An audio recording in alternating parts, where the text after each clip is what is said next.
Welcome to MAPRA YouTube News. എല്ലാവർക്കും സ്വാഗതം Mapra YouTube Malayalam ചാനലിലേക്ക്. പുതിയ വാർത്തകളും വിശകലനങ്ങളും ഉടനടി അറിയാൻ ഞങ്ങളോടൊപ്പം തുടരൂ. ഇല്ല അതൊക്കെ വെറുതെ പറയുന്നതാണ്. അവസരവാദപരമായ നിലപാടുകൾ സ്വീകരിക്കുന്ന ചിലരൊക്കെ ഉണ്ട്. അവർ നമ്മളോട് സ്നേഹം കൊണ്ട് പറയുന്നതാണ്. ഞങ്ങൾ നന്നാവണം എന്നുള്ളത് തന്നെയാണ് അവരുടെ ആഗ്രഹം. ആ നന്നാക്കാൻ വേണ്ടിയുള്ള പണിയായി ഇവരുടെ എടുത്തുകൊണ്ടിരിക്കുന്നത്. ഞങ്ങൾ നന്നാവാൻ തീരുമാനിക്കുകയും ചെയ്തിരിക്കുന്നു. അവർ നന്നാക്കാൻ വിമർശിക്കുകയും ചെയ്യുന്നുണ്ട്, ഞങ്ങൾ നന്നാവാൻ തീരുമാനിക്കുകയും ചെയ്തിട്ടുണ്ട്. പോരെ, ജമാഅത്തെ ഇസ്ലാമി എന്ന് പറയുന്ന വിഷം കൊടും വിഷമാണ്. ഈ പറയുന്ന ജമാഅത്തെ ഇസ്ലാമി നല്ല വിഷമാണ്.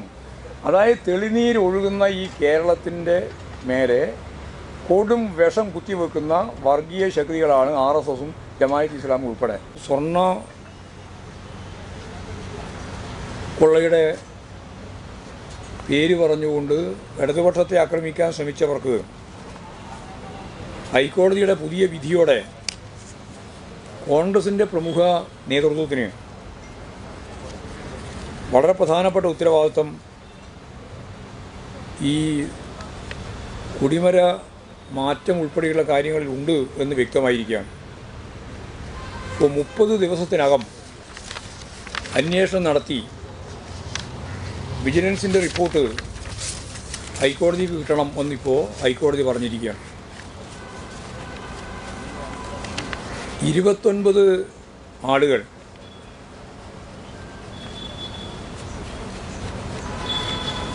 അവരുൾപ്പെടെ നൽകിയിട്ടുള്ള സ്വർണം കാണാനില്ല എന്ന കാര്യം കോടതി നിരീക്ഷിച്ചിട്ടുണ്ട്. 29 പവൻ സ്വർണം കാണാനില്ലെന്ന് കോടതി നിരീക്ഷിച്ചിരിക്കുകയാണ്, രേഖകൾ പ്രകാരം തന്നെ.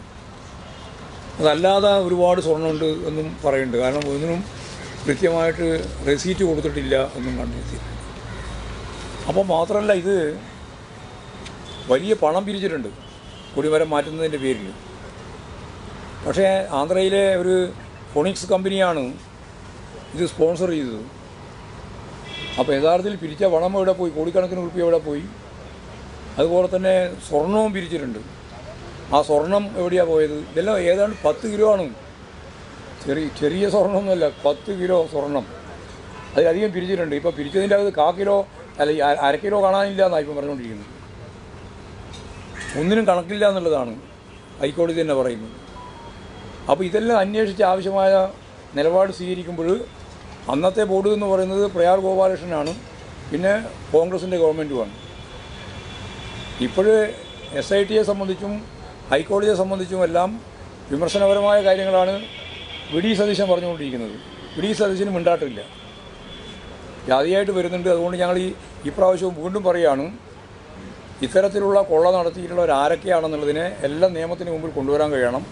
ആവശ്യമായ പരിശോധനയും അന്വേഷണവും പൂർത്തിയാക്കി. ഇപ്പോൾ 30 ദിവസം കൊണ്ട് വിജിലൻസ് അന്വേഷണം പൂർത്തിയാക്കണമെന്നാണ് പറഞ്ഞിട്ടുള്ളത്. ഈ SITക്ക് പുറമെയാണ് വിജിലൻസ് അന്വേഷണം ഹൈക്കോടതി ചൂണ്ടിക്കാണിച്ചിട്ടുള്ളത്. അന്ന് ഭരണസമിതി പ്രസിഡൻ്റായിരുന്നത് നമുക്കെല്ലാം അറിയുന്ന പോലെ പ്രയാർ ഗോപാലകൃഷ്ണനാണ്. കോൺഗ്രസിൻ്റെ നേതാവായിട്ടുള്ള ബോർഡ് അംഗം അജയ് തറയിലുമാണ്. ഒരു തരത്തിലും കൊടുക്കാൻ പാടില്ലാത്തതാണ് വാജി വാഹനം. അത് 10 കിലോ വരുന്ന വളരെ പ്രധാനപ്പെട്ട പഞ്ചലോഹമാണ്. ആ പഞ്ചലോഹത്തിൻ്റെ മേലെ സ്വർണം പൊതിഞ്ഞതാണ്. അതാണ് തന്ത്രി കൊടുത്തത്. അത് യഥാർത്ഥത്തിൽ ബോർഡിൻ്റെ കയ്യിലുണ്ടാവേണ്ടതാണ്. അപ്പോൾ തന്ത്രിക്ക് കൊടുത്തതിൻ്റെ ഭാഗമായിട്ട് എന്തായിരുന്നു കാര്യം എന്നുള്ളത് ഇപ്പോഴും വ്യക്തമല്ല. പിന്നെ സോണിയാഗാന്ധിയെ കാണാൻ പോയതിനെപ്പറ്റി ഇപ്പോഴും പറയുന്നില്ല. ഒന്നുകിൽ ഹൈക്കമാൻഡ് പറയണം ഞങ്ങൾ ഇന്ന കാര്യങ്ങൾ കൊണ്ടാണ് വന്നതെന്ന്. ഇപ്പോൾ ഉണ്ണികൃഷ്ണൻ പോറ്റി പറഞ്ഞിട്ടുള്ളത് അവിടുത്തെ കോൺഗ്രസ്സുകാർ കർണാടകത്തിലെ കോൺഗ്രസ്സുകാരുടെ പിന്തുണയോടുകൂടിയാണ് കണ്ടതെന്നാണ്. അതിനെന്തിനാണ് പിന്നെ കോൺഗ്രസിൻ്റെ MPയും ആൻഡോ ആൻ്റണിയും അതുപോലെ തന്നെ പ്രയാർ ഗോപാലകൃഷ്ണനും ഈ പറഞ്ഞ ഉണ്ണികൃഷ്ണൻ പോറ്റിയുടെയും ബെല്ലാരിയിലെ സ്വർണ്ണ വ്യാപാരിയുടെയും ഒപ്പം അടൂർ പ്രകാശനും പോകുന്നത്? അത് വ്യക്തമാണ്. അങ്ങനെയാണെങ്കിൽ അവിടുത്തെ കോൺഗ്രസ്സുകാർ ആരെങ്കിലല്ലേ ഉണ്ടാവുന്നത്? ആരും ഉണ്ടായിട്ടില്ലല്ലോ. എന്താണ് എന്നുള്ള ദുരൂഹത ഇപ്പോഴും മാറിയിട്ടില്ല. വി.ഡി. സതീശൻ മറുപടി പറയണം പറഞ്ഞിട്ടുമില്ല. ഇതാണ് വളരെ പ്രധാനപ്പെട്ട മറ്റൊരു കാര്യം.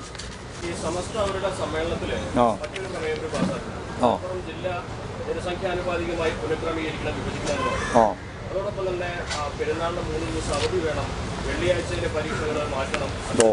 ഓക്കെ, അല്ല നിലപാട് ഓരോന്നിനോടും പരിശോധിച്ച് ആവശ്യമായ നിലപാട് സ്വീകരിക്കില്ലാതെ എല്ലാറ്റിനോടും നമുക്ക് നിലപാട് അപ്പം തന്നെ പറയാൻ പറ്റുമോ? ഇത് ഗവൺമെൻറ് തീരുമാനിക്കണ്ടില്ലേ?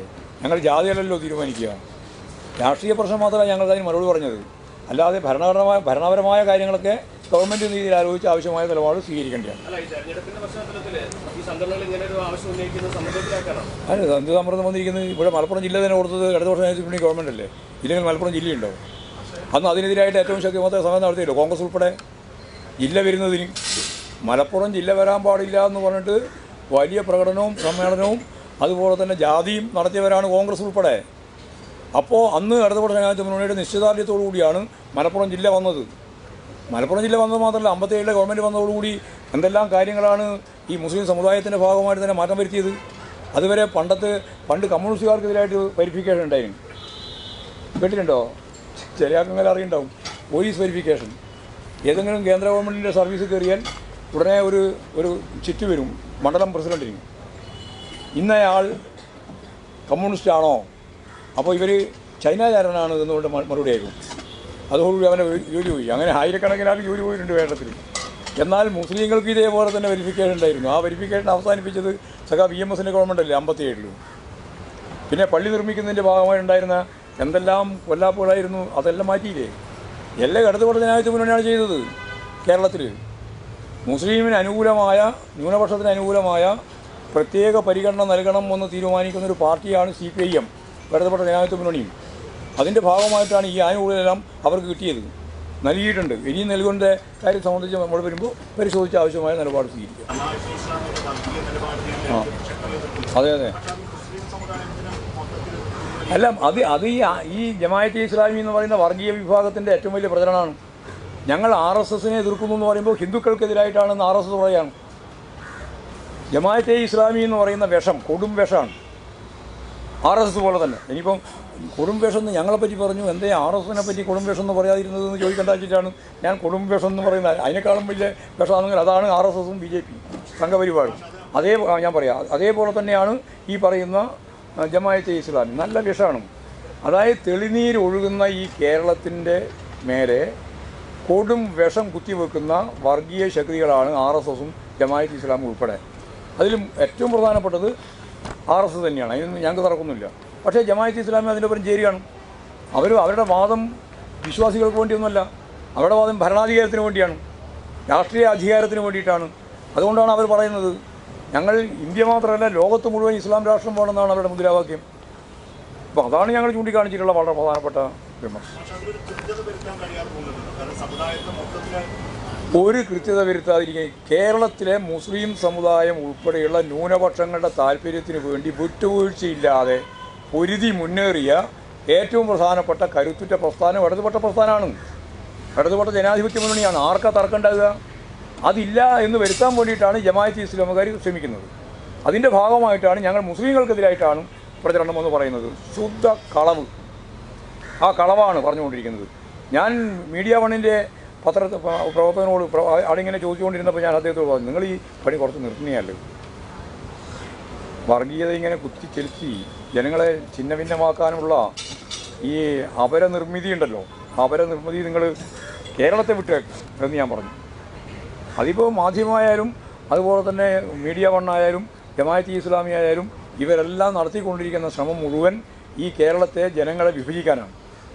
ആ വിഭജന മനസ്സാണ് അവർക്കുള്ളത്. പിന്നെ ഞങ്ങൾ എവിടെയാണ് വർഗീയത ചൂണ്ടിക്കാണിക്കുന്നത്? എല്ലാം അടിമുടി വർഗീയതയായ പിന്നെ ഏതെങ്കിലും പ്രത്യേകം ചൂണ്ടിക്കാണിക്കേണ്ടിയുണ്ടോ?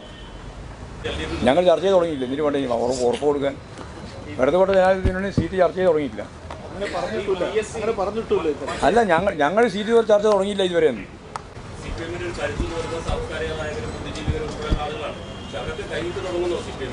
ഇല്ലില്ല, അതൊക്കെ വെറുതെ പറയുന്നതാണ്. അവസരവാദപരമായ നിലപാടുകൾ സ്വീകരിക്കുന്ന ചിലരൊക്കെ ഉണ്ട്. അത് പറഞ്ഞില്ലേ? അനാവശ്യമായിട്ട് പറയാൻ പാടില്ല. നിങ്ങളെ പണി ഇതാണ്. നിങ്ങൾ എന്തിനാ കുറേ ആളിങ്ങനെ പുറപ്പെട്ടിട്ടുള്ളത്? ഞാൻ സച്ചിദാനന്ദൻ്റെ പേര് പറഞ്ഞിട്ടില്ല. എന്നാൽ സച്ചിദാനന്ദൻ അല്ലാതെ അവിടെ ഉണ്ടല്ലോ ഇന്ന് രാവിലത്തെ മലയാള മനോരമയിൽ ഞാൻ വായിച്ചപ്പോൾ. എന്താ അത് ചോദിക്കാതെ ആ പേര്? എന്നാൽ പിന്നെ അപ്പോൾ പിന്നെ നിങ്ങൾക്ക് ആവശ്യമുള്ളത് മാത്രം ചോദിച്ചാൽ ആവശ്യമുള്ള മറുപടി കിട്ടുള്ളൂ. ആര്? അവർ നമ്മളോട് സ്നേഹം കൊണ്ട് പറയുന്നതാണ്.